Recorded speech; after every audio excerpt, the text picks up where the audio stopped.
Hello les amis, moi c'est Léa, alias Travel Cowgirl sur Instagram. Je suis multi-entrepreneur et investisseur et aujourd'hui je vais vous expliquer comment gérer son couple en tant qu'entrepreneur.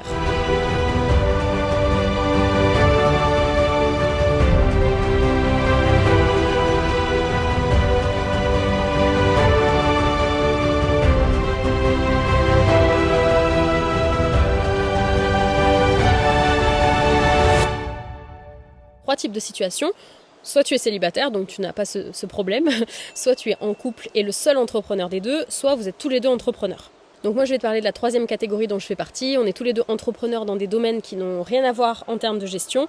J'ai des business en ligne et mon compagnon, lui, il a des business en dur, donc des business physiques. Alors je ne suis pas du tout love coach ou quoi que ce soit, moi je bosse plutôt sur le mindset et le business comme tu sais, mais je vais parler de mon expérience, de ce que j'ai appris et de ce que je te conseille via mon expérience. En fait, quand tu as quelqu'un qui t'aime et t'encourage dans tes business, c'est vrai que c'est un énorme avantage. Et si c'est pas encore le cas, il faut juste que tu fasses en sorte que ça le devienne, que la personne soit ok en fait avec tout ce que tu fais. Alors le plus important, c'est déjà d'être sûr que vous avez bien compris les objectifs de l'autre, de l'un et de l'autre en fait, dans leurs objectifs de vie, d'objectifs de style de vie, d'objectifs de business, d'objectifs d'investissement, etc. D'objectifs aussi en termes d'ambition. Est-ce que vous avez les mêmes ambitions et que vous êtes ok en fait de vous adapter aux ambitions de l'autre qui sont peut-être au-dessus ou en dessous des vôtres, peu importe, il n'y a pas de mal ou de bien, en fait, c'est chacun fait absolument comme il veut et il faut juste être sûr que vous êtes d'accord en fait pour vous adapter à la vision long terme de l'autre. Et si c'est pas clair en fait, ça va poser problème rapidement en fait, s'il y en a un qui bosse jour et nuit parce que son but c'est la liberté, je sais pas moi, atteindre le million de chiffre d'affaires, j'en sais rien, et que l'autre il bosse ce qu'il faut juste parce que lui en fait 1500 € par mois, ça lui suffit et c'est ok en fait. Et tu peux parfaitement être en couple avec quelqu'un qui veut gagner 1500 € par mois et à qui ça va très bien, ou même qui est salarié et qui est pas du tout entrepreneur et que c'est ok, et toi en étant entrepreneur et en bossant énormément, il faut juste que ça s'accorde et que tout le monde soit d'accord, mais tu peux parfaitement être en couple avec quelqu'un qui n'est pas entrepreneur si tu es entrepreneur toi-même, il n'y a pas de problème avec ça en fait. En fait ça dépend vraiment de la tolérance que vous avez l'un envers l'autre, c'est tout, et si vous acceptez que l'autre soit comme ça, c'est tout. En fait c'est juste ça. Chacun son truc, du coup ça dépend complètement du style de vie que tu recherches.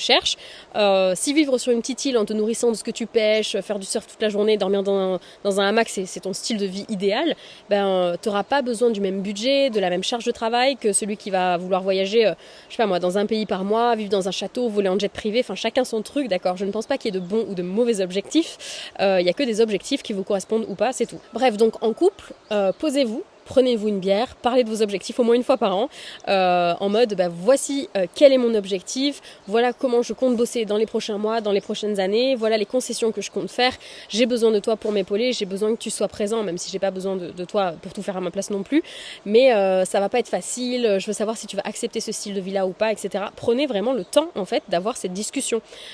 Souvent les problèmes, alors encore une fois je ne suis pas love coach, mais les problèmes en fait en couple ou même dans les entreprises, peu importe, dans les relations humaine, c'est le manque de communication. Donc communiquez. Non seulement sur vos objectifs, mais demandez aussi les objectifs de votre partenaire qui lui a peut-être pas forcément pensé à vous en parler non plus. Donc et toi, quels sont tes objectifs? Comment tu veux t'organiser? Qu'est-ce que tu attends de moi, etc. Ensuite, prenez le temps de voir comment vous pouvez mettre en place un planning qui vous corresponde à tous les deux. Pour passer du temps ensemble aussi sans travailler, sans bosser. Donc par exemple le soir à partir de 20h on bosse plus, ou un week-end par mois on se barre quelque part sans téléphone ni ordinateur, on organise ça à l'avance et c'est comme ça et tout le monde joue le jeu. Bon après dans un couple il y en a toujours un des deux qui prévoit plus, qui anticipe plus les choses que l'autre pour les vacances, les week-ends, l'agenda, etc. Les filles. Par exemple moi je sais que j'ai besoin de tout anticiper des mois à l'avance en fait pour mes business, pour mes lancements, etc. Dans les formations, dans le e-commerce et tout ça. Donc du coup forcément c'est moi qui vais caler les dates pour les vacances, pour les week-ends, etc. Donc c'est moi qui m'occupe de ça en fait et c'est ok. Et mon mec lui, il est super bon cuisinier, donc c'est souvent lui qui cuisine. Par exemple, chacun sa zone de génie. Vous n'êtes pas obligé d'être à 50-50 sur absolument tout. Faites ce qui vous plaît le plus et puis déléguez le reste. Enfin en tout cas, c'est important de ne pas penser que business et de prévoir du temps de qualité.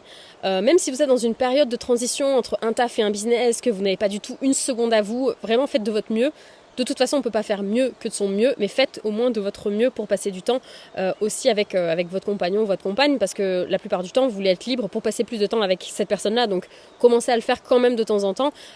C'est important, même si vous êtes en train de monter un business, même si vous n'avez pas une seconde à vous, prenez ce temps-là. C'est vraiment important, croyez-moi. Donc, pour résumer, 2 éléments importants, c'est de communiquer sur ses objectifs. comprendre vraiment ce que l'autre attend de nous et ce que nous on attend de l'autre, que ce soit dit, que ce soit communiqué, mais également prévoir du temps de qualité ensemble. Après, vous êtes peut-être en couple avec quelqu'un qui n'est pas entrepreneur et dans ce cas, c'est également important de communiquer sur vos objectifs et de prévoir du temps de qualité ensemble, même si l'autre personne n'est pas entrepreneur, qu'il ou elle a déjà beaucoup de temps libre, etc. Mais voilà, dans tous les cas, que vous soyez entrepreneurs tous les deux ou qu'il n'y en ait qu'un des deux qui soit entrepreneur, prenez le temps de faire ça. Et autre chose que tu peux dire à ton ou à ta chérie qui n'est pas entrepreneur et qui ne comprend pas du tout ce que tu veux faire et qui a tendance même à le dénigrer, si malgré le fait que tu lui expliques ça passe pas, c'est de dire en fait, ok mon amour, j'ai besoin de 1 an pour monter ce business à côté de mon travail, pour enfin quitter mon travail. Ça va être dur, je vais travailler beaucoup, mais c'est vraiment important pour moi que tu me soutiennes. C'est encore plus important pour moi que tu me soutiennes. Est-ce que tu es d'accord pour me laisser 1 an à bosser comme un ouf pour qu'on puisse ensuite passer beaucoup plus de temps ensemble? Voilà, c'est comme si vous demandiez un peu l'autorisation, vous faites semblant de demander l'autorisation, mais l'autre il va se sentir un peu plus inclus en fait dans votre tableau de visualisation de votre vie idéale, de votre business idéal, etc. duquel il se sent souvent exclu ou qu'il ne comprend pas, et c'est d'ailleurs pour ça souvent qu'il va y avoir des crises, d'accord? Donc il va faire des petites crises pour que tu le remettes en priorité dans ta liste à toi de priorités, d'accord? Et c'est tout à fait normal. Donc si créer ta propre liberté t'intéresse, j'ai créé mon académie dans laquelle tu seras coaché pour avoir enfin plus confiance en toi, à mieux t'organiser pour être plus productif, mais également à créer ton propre business en partant complètement de zéro, même si tu n'as aucune idée de business pour l'instant. Il y a une liste d'attente qui est disponible dans la description ci-dessous, je te laisse t'y inscrire, mais attention, les portes elles n'ouvrent qu'à certaines périodes de l'année. Je sélectionne personnellement mes futurs élèves en fonction de leur motivation et de leur détermination. Tu peux également t'abonner à ma chaîne YouTube pour ne pas rater les prochaines surprises qui arrivent. On attend également tes précieux conseils de couple entrepreneur en commentaire si tu en as. Et j'ai également créé un quiz qui t'aide à trouver le business qui est fait pour toi. Je te le mets juste en dessous de la vidéo. Je te dis à très vite et belle réussite à toi.